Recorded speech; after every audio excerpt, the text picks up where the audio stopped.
President Trump talking up his newfound bromance with rapper Kanye West and using it, oddly enough, to tout unemployment numbers. Here's what he said on Fox and Friends. And he's got good taste. The left goes ballistic. What's your reaction? Yeah, well, they do.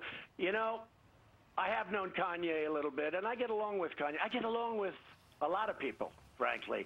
But Kanye looks and he sees black unemployment at the lowest it's been in the history of our country, okay? He sees Hispanic unemployment at the lowest it's been in the history of our country. He sees, by the way, female unemployment, women unemployment, the lowest it's been in now almost 19 years.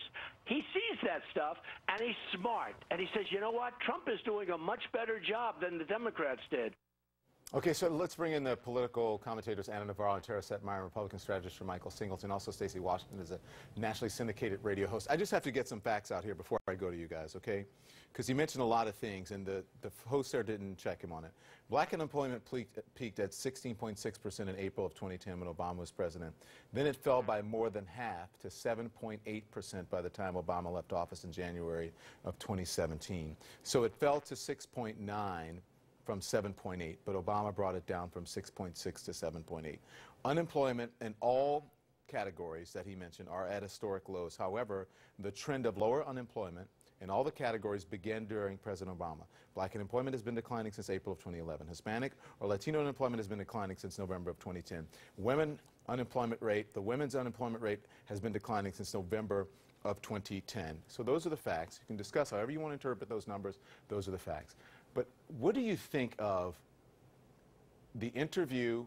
He also mentioned Kanye West, Tara, this new love fest, the Dragon Energy brothers, like Kanye. What do you think this says? What's going on here?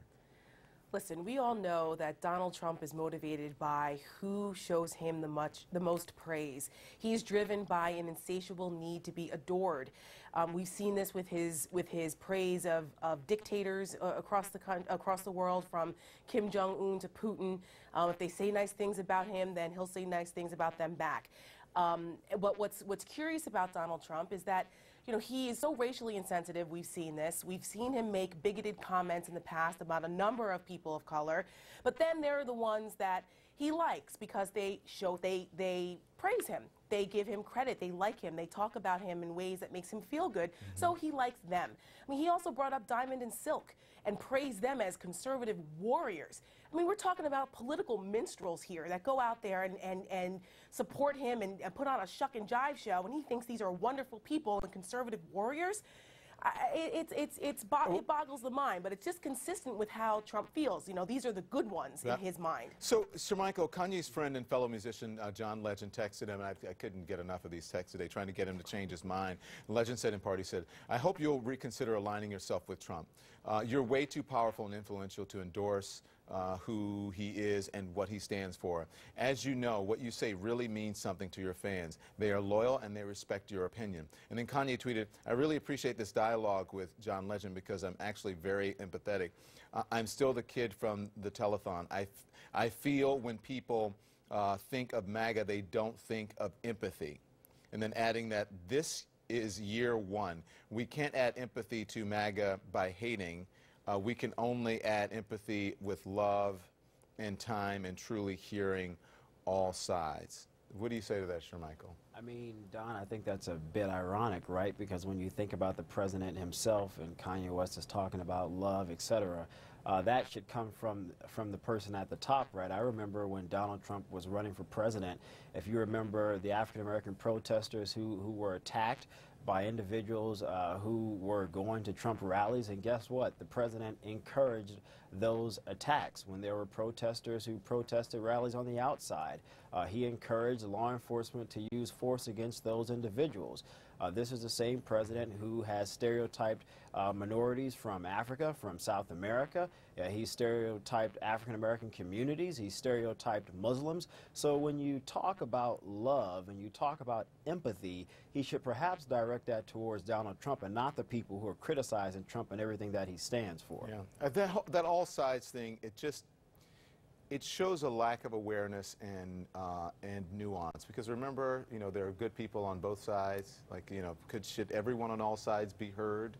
Should you weigh equally what everyone on all sides says? Like, okay, Hitler, we should hear all sides. Pol Pot, we need to hear all sides. George Wallace, we need to hear all sides. The head of the KKK, Jim Jones, we need to hear all sides. It's a ridiculous statement. So, Stacy, President Trump has attacked Congressman Frederica Whitfield, calling her a wacky liar after the Congresswoman called him out over his phone call with the Gold Star widow. Does this all boil down to the president only liking people of color who flatter him? Frederica Wilson, sorry. Did I say Whitfield? Sorry, that's my colleague. Sorry, Frederica Wilson. Right. I know it's a. Sorry, no. Frederica Whitfield. No. I love you. So, Don, I think first of all we have to acknowledge that most of us like people who like us back. So, if you find someone that doesn't like you and criticizes you, then that's not going to be one of your favorite people. That being said, I just find it stunning that we can't take 1 second, just one moment, and say that what Kanye West was trying to convey in his tweets yesterday was that he's looking for a chance for people to communicate with each other. And there's a lot of rancor in our discourse. There's a lot of really, it's gotten really negative. And so I know for most people, especially, you know, people on the panel may feel like, well, that emanates from President Trump, and so it's his fault. And well, okay, fine. Let's go with what you just said. Does that mean that everyone has to engage in that? Does that mean that everyone, because I'm not talking to President Trump on a daily basis, but I am talking to other people, and I think there's room for us to sit down and say, I know we disagree on all of this, but where do we agree? I was just at the White House yesterday talking to a staffer with other members of Project 21 about our policy recommendations that are going to be rolled out here pretty soon for a better Black America. That's a conversation that I'm willing to have with anyone. White House staffers, the president, I didn't get to meet him, but I would love to talk to him about it, and anyone else. I think he's right. Just for the sake of time. Okay, but here's, okay, Stacy, I understand what you're saying. But why should we have higher expectations for just everyday average citizens, which is fine, than we have for the person who is the leader of the country? So, well, my behavior is not dictated by President Trump. I don't lower my standards based on someone who's in the White House, because if that's the case, this would be a bad situation starting back with Bill Clinton. This is a situation where all of us as Americans, there are over 300 million of us, we have to take the time to come together, regardless of what you feel about President Trump. Would you say that to Donald Trump, though? Yeah. Because you support him. Why can't you say that to Donald Trump? But then, you say that to him, and his behavior does. You expect everyone else to understand and change their behavior, but you don't expect the President of the United States to change his behavior. Which I didn't say that, Don. I didn't say I don't expect him to do that, but I do understand that we're talking about someone who's 71. Do you know how hard it is to change behaviors? So my intention is you look at the lay of the land and you try to figure out what you can accomplish. What can I do? I cannot, from where I am, change President Trump. But I can talk to people who are willing to listen. That's true, but that doesn't mean that you have to accept. You don't have to accept something that's detrimental to the country, that lowers the bar for the entire country. That the bar is low, Don. The bar has been low. The bar is so low. Many other the bar is so low now. As well as the bar is so low now, Stacey. You can't even limbo under the bar, and that is from. I agree with you. This particular administration. It's not all from President. I got to get to the break, and I will give you as much time as you want on the other side of the break. I know you've been sitting here patiently. I got to get. Sorry, I'll be back. Dying to talk about Kanye. We'll be back. We're finally back out in our yard, but so are they. All right, so we're back now. I have the entire panel here, but really Anna is the only one who's going to get to talk this block. Anna, listen, and there's nothing wrong with people of color supporting Donald Trump if that's your business, but at least know what you're talking about, and if you're going to go to Twitter and you have the influence of Kanye West, at least vote, but go on.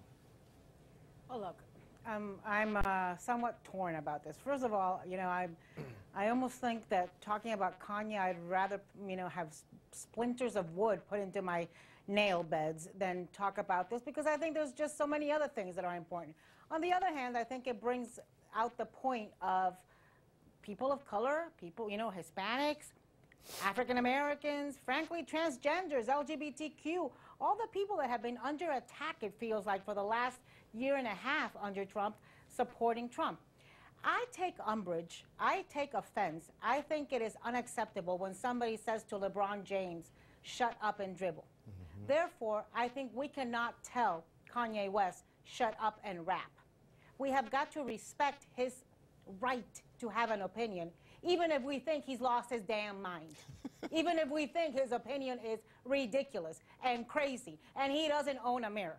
Look, I don't know how you can be Latino, I don't know how you can be African American and support a guy who equates Nazis, neo-Nazis, with those that protest against them, who calls Latinos bad hombres, and who calls Mexicans rapists. I don't know how you can be African American and be with a guy who's incapable of tweeting a congratulations to the guy who just wrestled an AR-15 from a killer in a Waffle House. I don't know how you can be African American and support a guy who refers to over there, my African American. But if Kanye West wants to do it, that is his right, even if I don't agree with it. Yeah. I think, and I think but that's, Anna, you know, I think that's hang on, something Tara. that we all have got to accept. But Anna, I just said what you said, but I agree with you. He should be able to say whatever he wants, but know what you're talking about and understand the influence that you have when you're saying it. At least know the facts about it. But go on. Well, and I'll tell you what, he's gonna learn the influence that his fans have, right?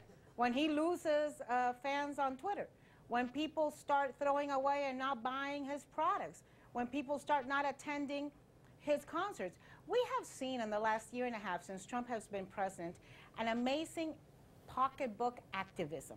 We have seen people show their support and distaste through their pocketbooks and through their economic support. And I think that his fans have got the same freedom of expression that he does. You know, I don't like it when somebody goes after Cher or goes after Bette Midler or goes after some of the artists that I support because they are anti-Trump. I don't think that because you're a celebrity, you lose your First Amendment right. Yeah. I go back and tell you, I think Kanye West needs to buy a mirror, and I think somebody needs to talk some sense into him, but I think he's got the right to say it, and I think his fans have got the right to show their displeasure or support of what he said. I got to get to the break, but listen, Stacy, I loved having you here. I love having your perspective. And again, it's okay if Kanye West wants to support whoever he wants, but know your business. That's the problem. Know what you're talking about. Know how dangerous sometimes the things you say might be, the effects that you have on young people, on old people, on people who are oppressed. Know those things before you do that. He's just doing it for attention. And he has an album coming like out. Trump does. That's the problem. That he's not having an informed discussion. I don't have a problem with him having a difference of opinion. You're a black conservative. I have been for 20+ years. So is Michael. So is Stacy. So is Anna. Anna's a conservative of color. The way in which it's being presented.